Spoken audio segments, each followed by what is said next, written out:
Coucou tout le monde, aujourd'hui c'est le 10e jour de notre rendez-vous pour le calendrier de l'Avent 2019. Avec un classeur de gaufrage, on va créer deux papiers de fond, donc aujourd'hui on va créer deux cartes. Alors j'aurais pu n'en créer qu'un des côtés de mon classeur et ne réaliser qu'un papier, mais je me suis dit qu'après tout, puisque le classeur était sorti et l'encre aussi, eh bien on en profite. On encre les deux côtés du classeur, alors on frotte tout doucement son pad, vous voyez je préfère y passer un petit peu de temps plutôt que ça sert à rien d'appuyer, d'abîmer son pad. Franchement, juste je mets de l'encre un petit peu partout. Du coup, je prends deux morceaux de papier, à nouveau du craft. Je suis dans une période craft, visiblement. Je les mets l'un sur l'autre, ces deux papiers. Je les glisse dans mon classeur. Alors, j'évite de faire frotter le papier sur le classeur pour ne pas faire des marques. Je passe tout ça, bien sûr, dans ma Gemini. Et vous vous en doutez, on va obtenir deux papiers différents, un plus clair que l'autre. Ça dépend évidemment d'où on a posé l'encre et comment elle s'est déposée sur le papier, donc faites attention quand vous ne souhaitez pas réaliser deux papiers à l'endroit où vous posez votre encre pour savoir quel motif vous allez obtenir. Pour le nettoyage, un peu d'eau, un chiffon microfibre et c'est terminé. Le petit personnage est issu de la planche Noël en coulisses de Crazy Little Craft. Toujours sur du papier craft, j'encre mon petit Père Noël avec de la Memento parce que je vais utiliser les polychromos, mais je vais aussi utiliser la solution de mélange pour crayon de couleur pour faire des beaux fondus et vous savez, des aplats de couleurs beaucoup plus vifs.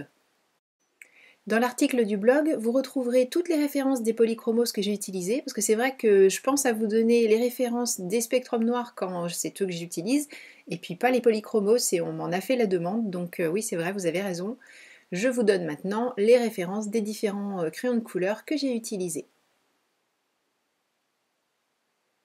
Comme toujours, je fais mes aplats, je pose les différentes nuances choisies pour faire les ombres, et seulement une fois que j'ai obtenu ce que je voulais avec le crayonnage, je prends les estompes, la solution de mélange, et je fonds le tout en partant du plus clair vers le plus foncé, tout simplement pour éviter de contaminer les zones claires avec le crayon foncé.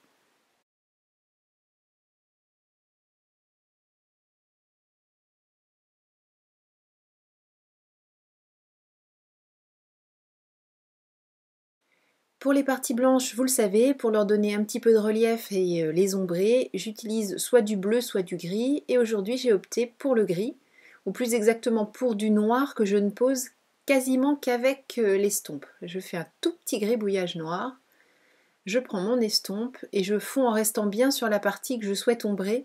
J'évite de trop mordre dans le blanc, sinon je vais mettre du noir dans mon blanc, et une fois de plus, c'est pas ce qu'on veut obtenir.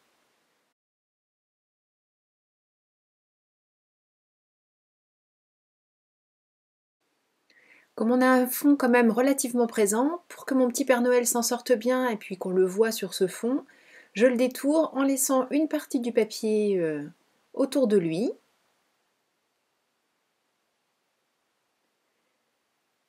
Je redécoupe les fonds de mes cartes pour qu'ils aient une forme un petit peu plus classique et plus adaptable, parce que là ça faisait un petit peu trop carré, le rectangle n'était pas suffisamment marqué à mon goût. J'ai utilisé bien sûr des petits messages qui étaient dans la planche Noël en coulisses, le petit personnage avec la luge, parce que j'ai fait une autre mise en couleur sans vous, puisque c'était la même que celle du Père Noël, donc ça n'avait pas beaucoup d'intérêt. Donc je l'ai mis avec le fond le plus clair et l'expression toujours à fond. Quant à l'autre, il nous dit que dans la hotte du Père Noël, il a trouvé, et on ne sait pas ce qu'il a trouvé parce que c'est ce qui sera écrit sur la carte. Pour les bases de cartes, du Maya brun, je trouvais que le coloris se mariait plutôt bien avec tout ce qu'on a créé jusqu'ici. Et comme d'habitude, je crée ma base de cartes en fonction de ce que j'ai collé devant. Je ne prends pas de mesure pour le couper avant. C'est vrai que c'est une habitude que j'ai prise, qui n'est pas forcément bonne, mais c'est celle qui me convient.